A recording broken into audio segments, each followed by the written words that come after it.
বারাসাত বাদু অঞ্চলে গেলেই প্রথমেই চোখে পড়ে বাদু শিবানন্দ সেবাশ্রম। জানা গেছে এই শিবানন্দ সেবাশ্রমে হাজার হাজার ভক্তরা ছুটে আসছেন মহারাজের কাছে।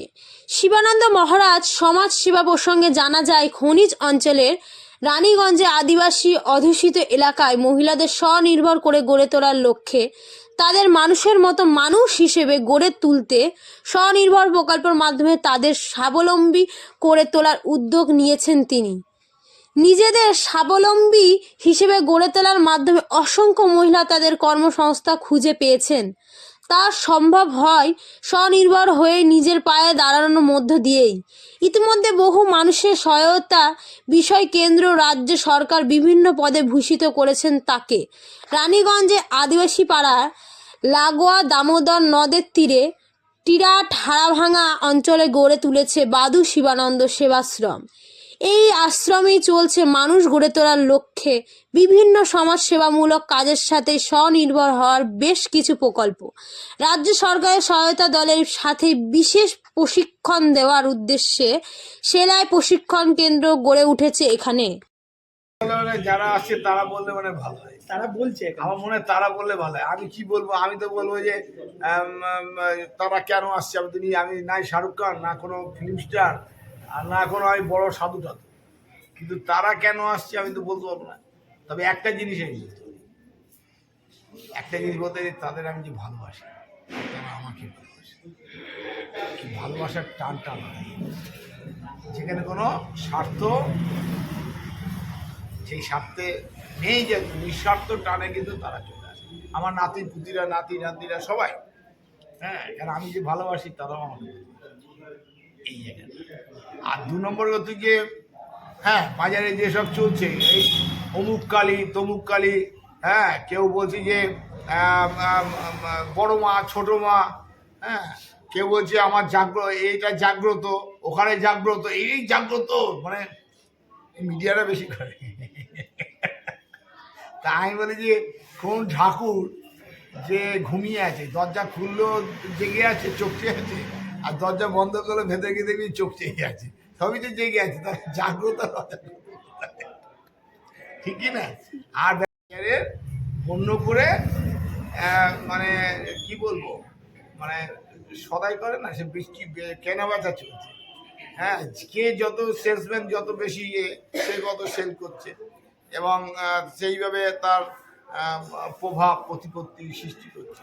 আমি একটাই কথা বলি, বাবা, আমার তো অর্থ দরকার নেই, আমার পরমার্থ নিয়েই দরকার। আর আমার ছেলেপুলে নাতিপুতিরা সবাই ভালো থাকুক, এটা। হ্যাঁ, আমি হয়তো কিছু বলি, এখন ঠান্ডা লাগছে, আমি খালি গায়ে থাকি। এখন যদি ওর তো আর খালি গায়ে থাকতে হবে না, তখন বলি তুই চাদরটা গায়ে দে, তুই ছাতাটা নে, বা তুই অন্ধকারে যাবি টর্চটা নিয়ে যা। কেন, এইগুলো হচ্ছে বাস্তব সত্য। আমি পুজো করলে আমার মনের শান্তি হবে, আমি যজ্ঞ করলে আমার মনের শান্তি হবে, মনের তৃপ্তি হবে, কিন্তু দেহের তৃপ্তি হবে না। দেহের জন্যে খাবার দরকার, আর খাবারের জন্যে কর্ম দরকার, অর্থ দরকার, আর অর্থের জন্যে কর্ম দরকার। তা আজকে সাধুরাই যদি অত এ হয়, তাহলে তারা কেন এইসব করতে যাবে? তারা তো এমনি তো সব পেয়ে যাবে। যে লটারি টিকিট অন্যকে বাঁধিয়ে দেয়, তার লটারি টিকিট তার বা অন্যকে বাঁধিয়ে দেওয়া, যে আগে তো সে লটারি আগে নিজেই কেটে কেটে বসে থাকবে, ঠিক কি না? তাই আজকে যেগুলো করছে, এগুলো আমার মনে হয় মানুষের বিচার করার দরকার আছে, যে এইসব জায়গায় গিয়ে পড়ছে, এইসব তো কিছু হয় না। এখান থেকে মানুষকে এই কুসংস্কার থেকে বেরিয়ে আসতে হবে। না যদি বেরোতে পারে, তাহলে মানুষ দিন দিন ওই অন্ধকার পরে বলে ভগবান এই ওই ঠকেছি, এই করেছি, এই সেটা। এখন ব্যাপারটা কি জানে, সবাই একটা বাড়ির 3-4 জন ছেলে মেয়ে নিমন্ত্রণ খেতে গেছে। দেখা যায় একটা ছেলে, সে খেতে খেতে একটা সন্দেশ পকেটে পুরে নিয়েছে, যে মাকে খাওয়াবো। এটা মানসিকতা।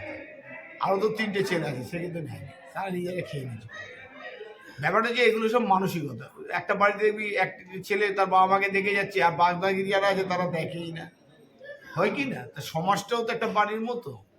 সেখানে একটা মানুষ আছে যে আমি খাবো, আমি পড়বো, আমার ছেলে মেয়ে, আমার পরিবার আনন্দ থাকবে, বড় থাকবে, এটা একটা মানসিকতা চলে। আবার এক শ্রেণী আছে যে না, সবাই আমার, সবাইকে নিয়ে আমি থাকবো, সবাইকে নিয়ে আমি বাঁচবো, আর সবাই যদি বাঁচে তাহলে আমি, আর নালে নয়।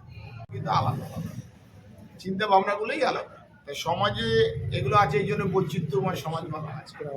আর একটা ঘটনা হচ্ছে যে আমি যেটা করছি, কেন আমি তো করছি না, আমি আমার ডিউটি করছি, কাজ করছি, আমি কোনো উপকার করছি না, কেন এটা আমার কর্তব্য। একটা বাড়িতে একটা সন্তান যদি সে ভালো থাকে বা ভালো চেষ্টা করে, তাহলে অনেকেই সুখী রাখতে পারে।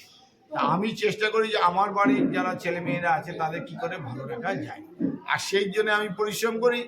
আর ছেলে মেয়েরা নাতিপুতিরা আমাকে অর্থ তো দরকার, অর্থ ছাড়া তো কিছু হয় না, তারা দেয়। আমি আমি আমি সেই অর্থটাকে নিয়ে ভালো কাজে লাগাই, ব্যাংকে না রেখে। কারণ আমি মনে করি যে মেয়েরা যেভাবে ধরো ওখানে তো আদিবাসী, আসানসোল বলি, এটা আদিবাসী অধ্যুষিত এলাকা, যারা 1000 ইট মাথায় করে বয়ে দিয়ে 110 টাকার মতো পায়। মাথায় করে পাথর ট্যাসে ফেলে হয়তো 110 টাকা কি 20 টাকা রোজগার করে। এদের দুর্বিষহ জীবন, এদের স্বামীরা অধিকাংশ নেশা করে পড়ে থাকে। হ্যাঁ, এখন তো অনলাইনেই পাওয়া যায়, সরকারও দিয়ে দিচ্ছে ঘরে ঘরে। কী আর বলবো, যে সমাজে নেশা, জুয়া, সেই সমাজে ব্যভিচার, অসামাজিক কর্ম এগুলো থাকবে। মানুষের নেশামুক্ত একটা সমাজ করতে পারছে না, মানুষ কুসংস্কার মুক্ত একটা সমাজ বানাতে পারছে না। এই কুসংস্কার থেকে মানুষ যদি না বেড়ে, যদি নেশামুক্ত না সমাজ তৈরি করে, তা সমাজে এইসব চলতেই থাকে। তাই আমি এখান থেকে আমি মনে করছি যে ওইসব মেয়েরা, তাদের যদি সমাজে যদি তুলে আনা যায়, যদি ওদেরকে একটা স্বনির্ভর করা যায়, ওই জন্য ওখানে মুড়ির মেশিন বসিয়েছি, জলের প্রকল্প করিয়েছি, তারপরে হ্যান্ডমেড ওইসব গয়না টয়না, তারপরে মাশরুম চাষ থেকে আরম্ভ করে টেলারিং, মানে সেলাই শিক্ষা করে তাদের কাজ। এখান থেকে বই নিয়ে যায়, একে বলে ওকে বলে, এরা তোরে সে এগুলো সেলাই করে যে না আমাকে, আমার মেয়েরা করে, দুটো মজুরি দিই বাধা। আমার এখানে নেশাকরি লোক পাঠিয়ে দিয়েছে। হ্যাঁ, ওখানে মানে বিভিন্ন জায়গায় আপনাকে তো ফেট করা হয়েছে, আবার বলেছে তুলে নিয়ে যাবে, তারপরে কি বলে দানা ভরে দেবে, তারপরে অনেক অনেক কথা, সেসব আমি অনেক পরিষ্কার। আমি সবাইকে বলি, আমি কিন্তু একজনকে দেখে এসেছি, আমি কাউকে দেখে আসি, অর্থাৎ সবাই আমাকে দেখে এসছে, আর আমি কিন্তু একজনকে দেখে এসেছি। আর আমি সেই জন্যে আমি কাউকে ভয় পাই না, কেন আমি জানি আমি সত্যের পথে আছি, আর সত্যের পথে বাধা থাকবেই, কেন মানুষ মিথ্যেটাকেই ভালো করে থাকতে ভালোবাসে। তাই জন্য আমি সত্যের পথে আছি। আমি যত ঝড় আসুক যাই হোক, আমার কি জন্য আমার মা। হ্যাঁ, কারণ বেদব্যাসের একটা শ্লোক দিয়ে আমি শেষ করবো, সত্য রূপম পরম ব্রহ্ম, সত্যং হি পরম তপ, সত্য মূলা ক্রিয়া সর্বা, সত্যং হি পরতন। সত্যই হচ্ছে তপস্যা, সত্যই হচ্ছে পরম ব্রহ্ম, সত্যই হচ্ছে ভগবান। হ্যাঁ, সত্যই হচ্ছে তপস্যা। আর সত্য আছে, যতই জগতে বড় বড় শ্রেষ্ঠ কাজ হচ্ছে, তার মূল হচ্ছে সত্য। সত্য ছাড়া জগতে কোনো ভালো কাজ হতে পারে। Thank you.